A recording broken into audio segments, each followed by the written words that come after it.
Thanks, John. Okay, I'd like to welcome everybody to the December 2nd Planning Commission meeting. First thing we'll do is stand and say the Pledge of Allegiance. Allegiance to the flag of the United States of America and to the republic for which it stands, one nation, under God, indivisible, with liberty and justice for all.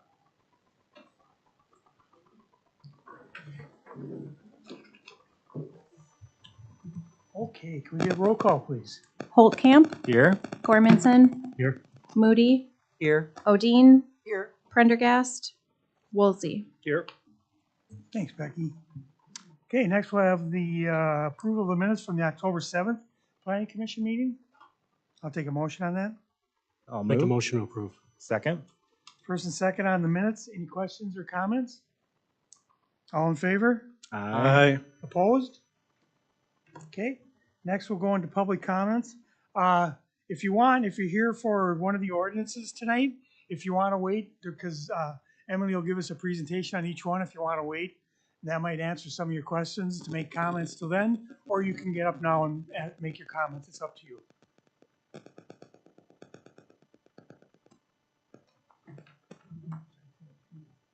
Yeah, and as always, 2 minutes. Good evening, members of the City Plan Commission. My name is Cheryl Hoffman, and I live at 97 East Woodridge Drive. First, I'd like to ask, does the city belong to and participate in the National League of Cities? It's just comments. If so, did any council members attend this year's conference? The NLC offers exceptional guidance, best practice models, and data-driven resources that are incredibly valuable when cities evaluate development, density, neighborhood needs, and park requirements. These resources would have been especially helpful in evaluating the proposal before you tonight and the past developments of DeSantis and Wildflower Meadows. It would be better if River Falls development and planning would be not known as a switch and bait and stick to the zoning ordinances that are in place by giving in to the developers. I would also like to address the need for green space in Wildflower Meadows. Our request is simple and reasonable.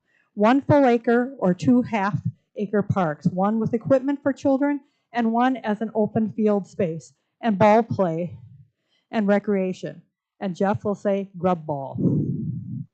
In addition, we ask that the city require coniferous tree planting to create a natural barrier between the agricultural residential properties and the city residential lots. This is a long-term investment in buffering, safety, and neighborhood character.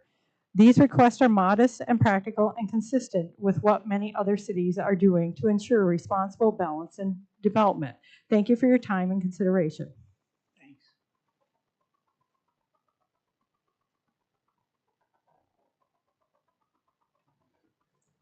Good evening. I'm Laura Schatz, and I live at 79 West Woodridge Drive. And I just wanted to give brief comments about the planned development for Wildflower Meadows. I'm again requesting that development can stick to the current standards of the 75-foot lot lines. I did find out that there aren't any other neighborhoods in the city of River Falls that have that tight density of 50 to 60 feet per home lot. So I don't know, why here, why now, when it's bordering the agricultural area. I'm not opposed to development, just responsible development that fits in with the neighborhood that's been well established. So my request would be to have more green space in the Wildflower Meadows, stick to the 75-foot lot widths, and then to think, can the city even put trees along the barrier? Even as I was driving home today, it's like out by the new industrial park, it's beautifully landscaped.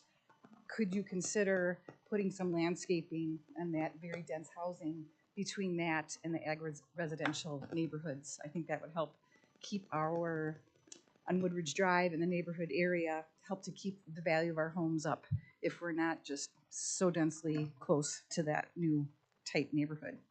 Thank you for your time. Thanks.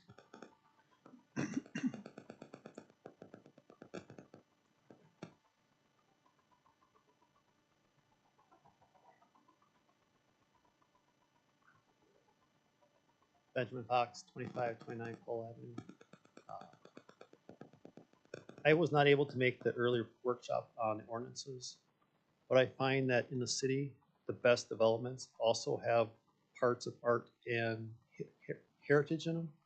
So when I see some of the newer developments, there's not a lot of character to them. There's a oneness of them. They all look kind of the same. When I look at things like the depot station, when I look at Sycamore, they have elements in those buildings that reflect some of their past uses inside them or not. So I would hope that in the future you look towards those type of things and not have them all this black or gray or tan boring buildings, that these buildings are required not through ordinance but through intention of developers. So like a place like the Milltown has some type of lumber mill or something in there that shows the character of the city past as it moves towards the future. It's not just plain concrete. So with that, I thank you.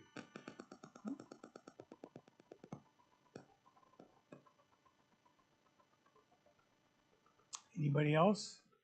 Okay, we'll move on to the first ordinance regarding the annexation petition from Delbert F. Johnson and Elaine H. Johnson. Revocable trust for the property at the southeast corner of County Highway M and 1060th. Application of a future land use classification of mixed use and medium density residential. Application of zoning classification of R2 multifamily medium density residential residence district and B3 highway commercial district to portions of the subject properties. And Emily will give us a little presentation here.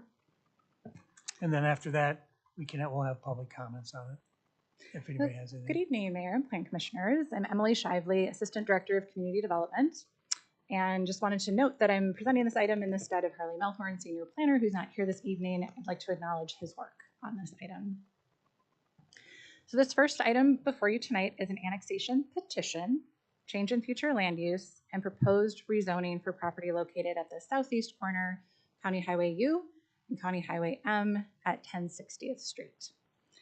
An annexation petition is a request from a landowner to become part of the city of River Falls. The Plan Commission's role in annexations is to provide a recommendation to City Council on the land use and zoning aspects of the proposed annexation, to confirm that the proposed annexation area is contiguous to the city boundary, and recommend a zoning classification that is consistent with the comprehensive plan should the area be annexed to the city. The Plan Commission is not reviewing any specific development proposals for the area at this time. If the annexation is approved, those applications will be forthcoming, and any development application would need to be consistent with our zoning standards. So for this property, a unanimous petition for annexation has been submitted by Delbert F. Johnson and Elaine H. Johnson Revocable Trusts in collaboration with EW Homes for approximately 55 acres. The proposed annexation area is shown highlighted in blue in the aerial photo on the left, and the survey map of the area is shown on the right. City Code lists items that should be considered when an annexation petition is received. Is the location contiguous with the city boundary, and is the current or proposed use of the area compatible with adjacent land uses? And that's largely determined by our future land use in the comprehensive plan. If the area is annexed to the city, an appropriate zoning district should be applied. In determining which zoning district is most appropriate, we again review the comprehensive plan, but also the zoning ordinance and look at the context. So for the first consideration, the image on the screen illustrates the proposed annexation's abutment to County Highway M, and showing that the annexation area is contiguous with the city boundary, which satisfies that criteria. So we just want to make sure that there is an area of the property that connects with our existing city boundary. For the second consideration, a number of factors are considered when recommending a future land use classification and zoning classification for the proposed annexation area were it to become part of the city. This diagram shows the existing zoning of the proposed annexation area. So that's again that outlined in blue, and the surrounding zoning classifications. The site is currently in agricultural use and is adjacent to residential and other agricultural uses. So this is the future land use plan from the city's comprehensive plan. This plan considers current and future development patterns, both within the city and the areas surrounding the city, out to a distance referred to as the urban area boundary, where the city may grow and extend water, sewer, and roadway infrastructure in the future. In determining what future land use classification is applied, surrounding land uses and infrastructure extension feasibility and efficiency are considered. In this area, there are 3 future land use classifications. We've got mixed use up here, kind of around the intersection of County Highway U, County Highway M, and 1060th Street. And the mixed use, and then medium density residential, and then this growth preservation area are all within that proposed annexation area. So the mixed use classification allows for residential or commercial uses or a combination of the two. And this designation was given because of that node of intersection of the county highways, which provide both visibility and access for those types of uses. The medium density residential classification allows for a mix of residential housing types, including single family, twin homes, and multifamily buildings, with a sufficient number of homes allowed that would permit the efficient extension of infrastructure. The growth preservation area is generally an area where infrastructure extension may be more challenging due to natural features of the land. However, that portion of the proposed annexation area does not have any topographic constraints and is in the same current agricultural use as the medium density residential area and can be served efficiently with city infrastructure. So then the zoning districts that allow for the types of development anticipated by the comprehensive plan are B3, highway commercial. And this zoning district allows for commercial uses and also any use permitted in the R3 residence district. So again, it would allow for commercial uses or residential uses or a combination of the two. And the R2 multiple family medium density residence district allows for, again, single family, 2-family, and medium density multifamily uses. The R2 zoning classification would also be applied to the area noted as growth preservation area on the future land use map, as again, that area is able to be efficiently served by city infrastructure to support residential uses.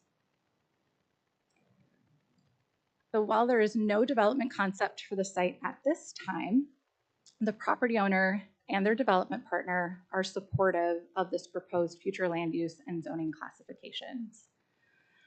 As this proposed annexation area is on the edge of the city, providing safe bicycle and pedestrian connections to the city is an important goal of the comprehensive plan. As part of the annexation process, a capital cost study is being prepared that will determine the cost to extend city infrastructure, including sidewalk and trail connections.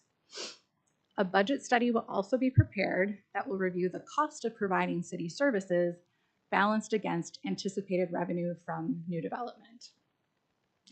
Both of these studies will be considered by City Council during their review of the annexation petition. In summary, the proposed annexation area is contiguous with city boundaries. A change in the future land use classification from it being in the urban area boundary area to a city classification of medium density residential out in the urban area to medium density residential in the city, and from mixed use in the urban area boundary area to mixed use within the city is consistent with our future land use map and will allow for efficient development of the property. Corresponding zoning classifications of B3 highway commercial and R2 multiple family medium density residence district would align with the goals of the comprehensive plan. And residential uses on the property, particularly in areas where they abut other residential uses, are anticipated to be compatible With that, I will turn it back to you, Mr. Mayor. Thanks, Emily. So we'll have, if there's anybody in the audience has any comments on this, that'll be the time to come on up. And then we'll bring it back to us, Emily, and ask you questions.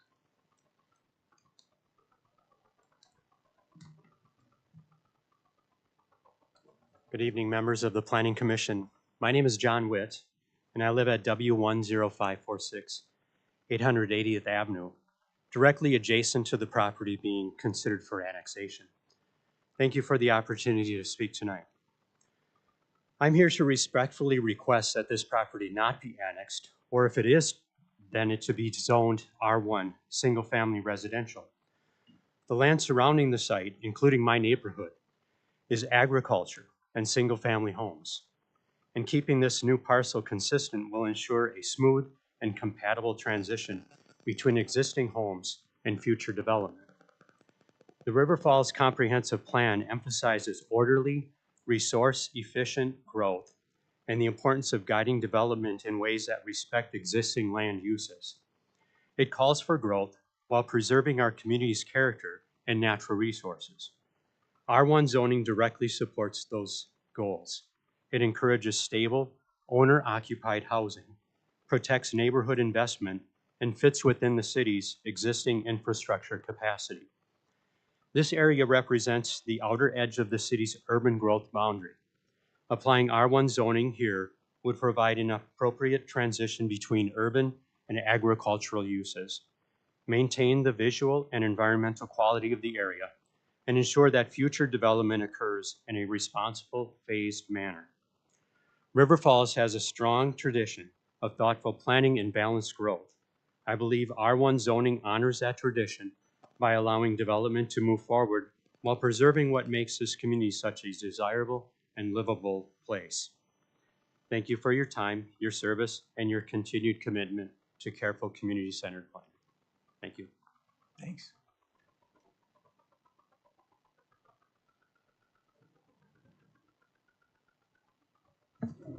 Hi, thank you for the opportunity.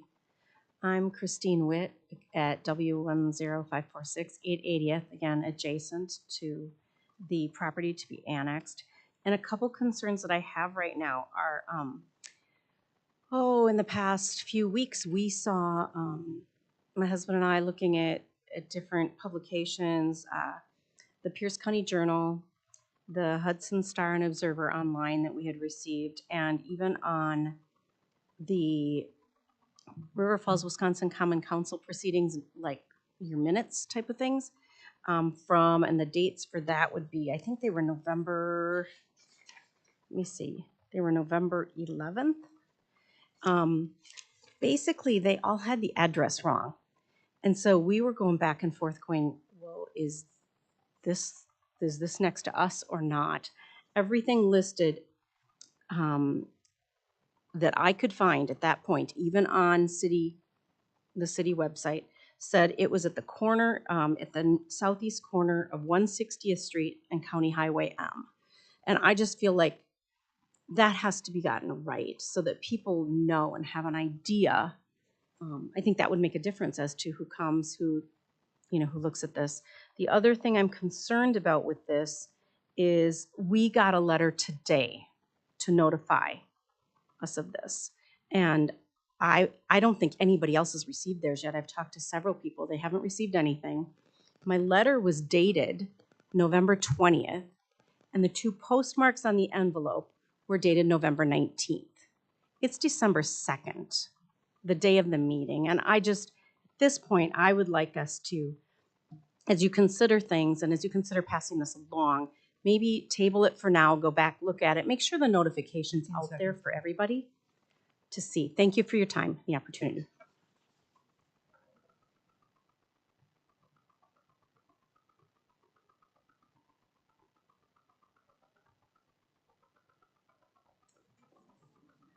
My name is Callie Bukowski. I also live on 880th Avenue, and I am on the other side of the property from Witt's, directly adjacent to the property. And I agree with what John said about R1 would be more in line with what is going on there. As you saw on one map with all the yellow, that's residential, and the rest is agricultural, and then you would stick this multifamily housing in there.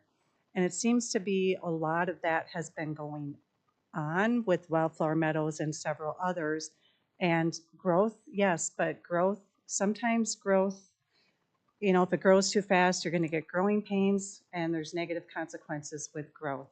I've been seeing it driving around the neighborhoods. Today, I was going down Radio Road. The current is there. There's cars parked up and down Radio Road. Why? Because all these buildings are so close together. There's no place, you know, with all the variances that have been given for parking and setbacks and whatnot. The snow was on Saturday. They still haven't been plowed out because there's nowhere for the cars to go. But I digress. I'm kind of, I wasn't going to be here tonight. So I just really feel that it's important to take a good look at the city. You know, the town of Clifton was always 3-acre properties. The town of River Falls was 2.5 or minimum 2 acre.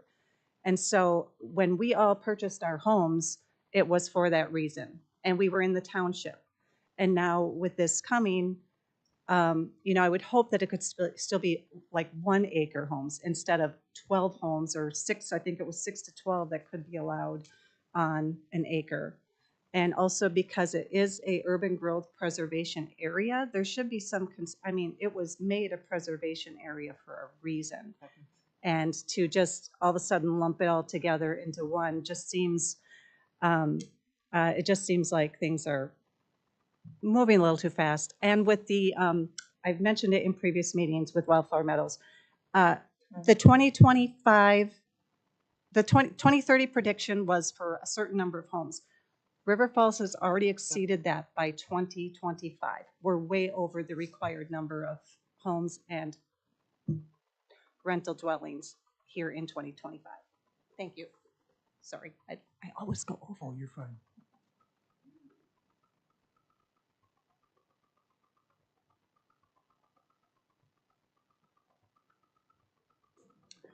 Good evening, Planning Commission. My name is Joe Gruber. I live on 880th Avenue. I am on the south end of that property. First off, I'd like to say, like others had mentioned already, I never got a notification in the mail as far as this proposition to annex the neighboring property. Secondly, my biggest concern with a medium density development like this is the high volume of through traffic on 880th. As we've lived there for 5 years, and you see a lot of individuals that take walks, walk with their dogs, you know, take their children for bike rides. Just really concerned. I have 3 children myself, 9, 5, and 15 months. Thirdly, I'm concerned about the light pollution that this will develop. If this does move forward, I hope the developer, Planning Commission, requires some type of vegetation screening on that southern end. One of the reasons we moved there 5 years ago, we lived in town on Fremont Street. Family grew, you know, tight quarters, tried to get out to the country. Really never anticipated having more houses across from me, I guess. 15 seconds. Lastly, I'd just like to say, you know, the surrounding neighborhoods are 2 to 3 acre lots. Some reside in City of River Falls, myself in Clifton Township. I would just like it to, you know, kind of keep that cohesiveness of that zoning, I guess. So, thank you. Thanks.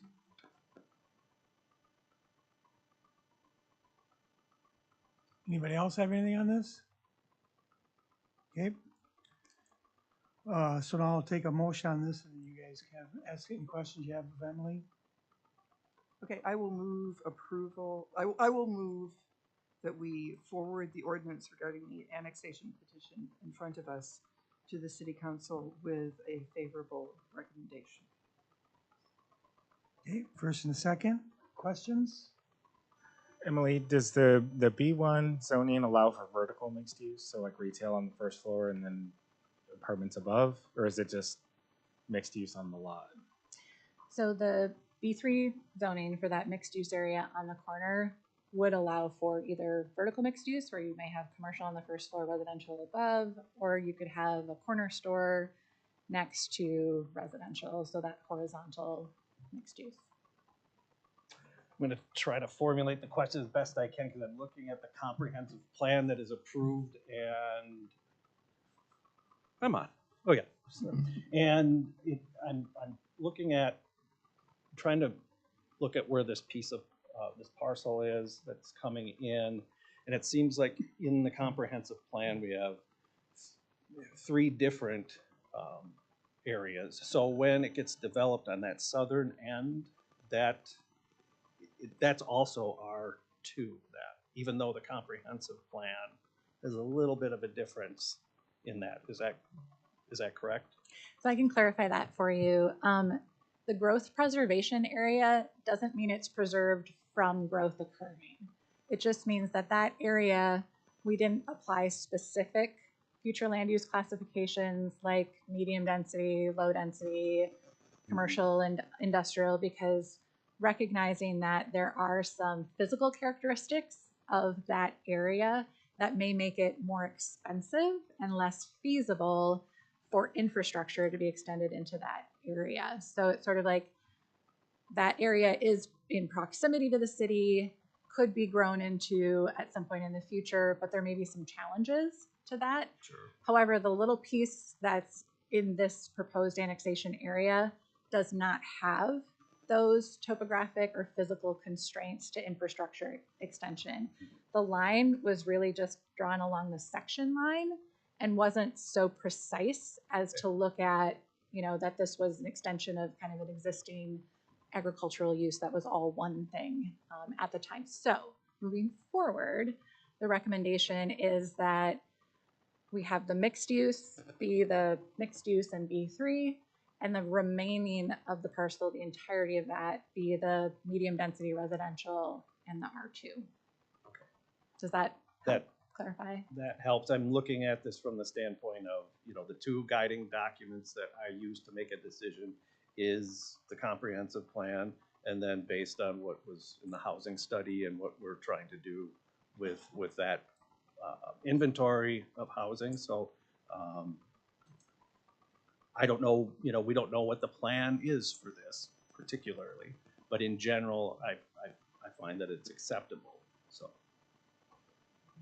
I have a question about the growth preservation area. It looks from, I have the packet in front of me, and it looks like maybe part of that area might have bluffs or ravines or something that would make it. And, you know, it's also, I mean, frankly, those kinds of features then, you know, help make a boundary to, you know, urban growth. Yeah, so your information was helpful. Thank you. Amy, or one quick question. What is the little bump out on the southeast corner of the medium density where the blue line goes through? What is that little extra little thing? So that's an area where, you know, it's likely that that adjacent landowner purchased some property to add on to their lot. So that's not included in the annexation area. It's not included. I want to make sure that And then when it gets up to the looking medium at the same thing that you're density, looking at. page 5 shows it as the medium density residential. Oh, okay, so the little leg that's extending down to the bottom. Yeah. Yes, that's all part of the annexation area. I thought you were talking about that little piece that's kind of carved out on the east side. Yeah, I think you are. And it looks from the, like, we're also zoning that, but we in fact aren't. So we are not zoning that. We're not making any changes. We're not touching that area. So the blue line is showing you what the proposed annexation area is. You see that that is guided the same zoning classification, because again, we were kind of following section lines and not doing such a fine tooth, Okay, around those particular properties. Okay. all right, And- thank you. I would offer that the distinction between a future land use map and a zoning map, typically, the zoning map is distinctly by parcel. Yeah. Future land use map tends to have some broader brush strokes with it, and that's what you're seeing here. Thank you, that's helpful. And I assume the infrastructure will connect through the industrial park, corporate park? So right now we have city water and sewer at Discovery Drive. So that would need to be extended from there to serve this development. Can you speak a little bit about what you talked about with connecting the mobility for pedestrian and bicycle and that kind of thing, and what that looks like? And it was in the documentation, but it seems that that's something that gets kind of hopefully baked in as things progress. But how does that get covered? What and does it become cost prohibitive for a developer at this time if that's happening? So as I mentioned, we're undertaking what's called a capital cost study. Capital cost is infrastructure, your money it costs to extend water, sewer, roadways, any kind of public infrastructure to serve a new development. And so we can consider things like transportation, and it doesn't have to be only vehicular transportation. We can look at bicycle and pedestrian transportation infrastructure that's needed to serve the development. And so in that capital cost study, we will outline the cost for extending water and sewer from Discovery Drive to serve the development. If it needs to be upsized for future development, we make an arrangement that the city pays for the difference for what's needed to serve this development or what's needed to serve beyond that development. And then we can identify costs for future trails and sidewalk connections and the potential cost for that. And with this project, we can also include part of the cost to bridge the dry run to connect where the Mann Valley housing is to the trail at DeSanctis Park. So even though that is a little ways away from the site, it's part of that whole transportation connectivity. So if this property is to be annexed to the city, if that's something the council approves, there's something called an annexation agreement that is signed by the city and the person who petitioned for annexation. And in that document, we include the capital cost study. So basically they are agreeing that if development occurs, those pieces of infrastructure would be installed. So that's kind of that first step where we're like, these are the expectations, and now you know what the cost will be for that. So we've got some certainty on both the city side and the landowner and their development partner. And then once development occurs, we track that and make sure that those costs are carried forward. If some time goes by and things are done in phases, we also can increase the cost based on there's a construction index. So if it takes a while for something to build out, they will have to pay that kind of inflationary cost as well. So that's built into that capital cost as well. Thanks. One more thing, I am kind of concerned about the notice issues, so I've just asked that staff address that a bit in the memo. Presumably, if we pass this, it goes to city council. If it goes to council, I would ask that that be addressed. Because I would remind everyone that we are not annexing this tonight, that it still is going to be heard by the council twice in January, yes. Yes, so the 13th and the 27th of January, so there will be more opportunities for people to learn what's going on and have opportunities to speak their mind. No. And the notices only go so far, right? Yeah. I mean, they're only within a certain area. So that explains why some of the people that live out there won't get notices, because they're not within that area. So anyways, anybody else have anything? Okay, I have first and a second. All in favor of forwarding this to the council? Aye. Opposed? Okay, next one is a resolution regarding the planned unit development specific implementation plan for the first phase of the Mann Valley multifamily housing development at County Road M and Discovery Drive. This is for the 50-unit building by Cinnaire. And Emily will give us a little presentation on this. So thank you again, Mayor and Plan Commissioners. So the next item before you tonight is the specific implementation plan for the Valley View Apartments, which are part of the Mann Valley residential housing development. The specific implementation plan is the final step in the planned unit development process for the project. So first we have the general development plan, which we look at a concept level, and then the specific implementation plan gets into more details.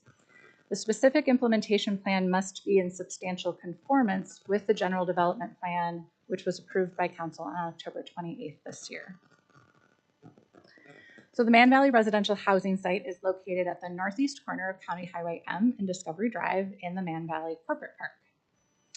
And for background, the site is within the Mann Valley Corporate Park Master Plan. So as seen on this graphic, this is the area for the residential, which is shown here as Lot 4, designated as multifamily high-density residential. So this yellow color corresponds to the high-density residential. So as I mentioned, the general development plan for the residential area, and that's what's shown here, was approved by council on October 28th. The overall development consists of a 255-unit multifamily project with 7 buildings on 4 lots. There are a mix of multifamily housing types, including multifamily apartments, rental townhomes, studio apartments above a community center, and then this lot that's indicated here. And again, north is to the right here, kind of tipped to fit on the screen, and County Highway M is here and Discovery Drive is there. So this is the 50-unit income-based housing by Cinnaire. So here's the specific implementation plan, site plan for the Valley View Apartments. So in this image, north is to the top. So sorry to keep shifting things. So here's County Highway M at the bottom of the screen and Discovery Drive over here on the left. So the main access is from Discovery Drive with a secondary access for emergency vehicles at the south end. And that would lead out to the sanitary sewer lift station that then has access onto County Highway M. The entry drive leads to surface parking areas. And there's 85 parking spaces there. And then there are sidewalks that will connect. It's not shown on here, but there will be a sidewalk connection all the way from the trail that's on Discovery Drive and goes all the way through the Mann Valley area into the site and then through the parking areas. So people who are parked here can walk on the sidewalk up to the front of the building and along the building to an outdoor amenity area as well. There are also residential patios on the east side of the building, shown as those little boxes there. And then 2 areas are shown for stormwater management. And our engineering team is reviewing the specifications of those to ensure that all Wisconsin Department of Natural Resources and city stormwater requirements are met. So these are meant to treat the new impervious surface as part of this development. And there are standards for how quickly water can go from those treatment areas along and further into the system. And those standards are typically that it needs to be at the same rate that it did pre-development. And then there's also water quality requirements so that pollutants are removed before the water moves on. There will also be landscaping around the building and trees planted throughout the site. The proposed architecture features a modern style with the use of high-quality finishing materials and architectural embellishments consistent with the quality and style contemplated by code, the comprehensive plan, and other similar buildings in the city. So this is showing the west elevation. So as you're coming into the development, this is kind of the main front door with signage indicating that that's the main entrance to the building. This is showing what it will look like on the south end of the building, so from County Highway M. And this is the north elevation that would be on the other side of the building towards the future development in the project. And then this is the east elevation that would be facing the dry run conservation area. So a specific implementation plan, as I mentioned, must be in substantial conformance with the approved general development plan and must meet all other development and engineering standards of the code. Staff has reviewed this specific implementation plans and finds it to be in substantial conformance to the GDP and consistent with development standards. So in summary, the proposed development is for a 50-unit building with income-based housing, and it is in substantial conformance with the general development plan. The development maintains the same number of units, access points, site layout, and the same implementation of the requested flexibility from code that was granted conceptually in the general development plan. So we find this conformant and to the previously approved plan and consistent with the comprehensive plan. So with that, I'll turn it back to you, Mayor. Thanks, Emily. So if there anybody in the audience has any comment they want to make about this?